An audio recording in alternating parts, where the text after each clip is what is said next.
रम्याचा झाला साखरपुडा तर नंदिनीला लागली आई होण्याची चाहूल। नमस्कार मित्रांनो, लग्नानंतर होईलच प्रेम मालिकेच्या पुढील भागात आता रम्या आणि विजयचं लग्न ठरतं।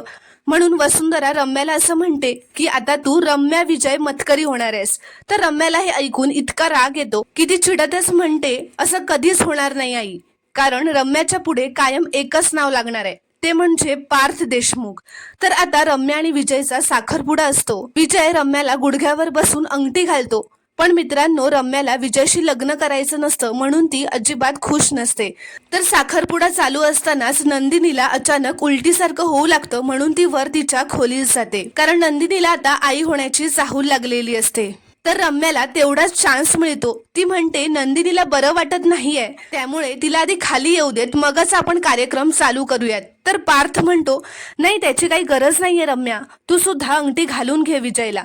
तर विजय पार्थ जवळ येतो आणि टोमण्यातच म्हणतो की आमच्या साखरपुड्याची तुला काय एवढी घाई झालीये पार्थ।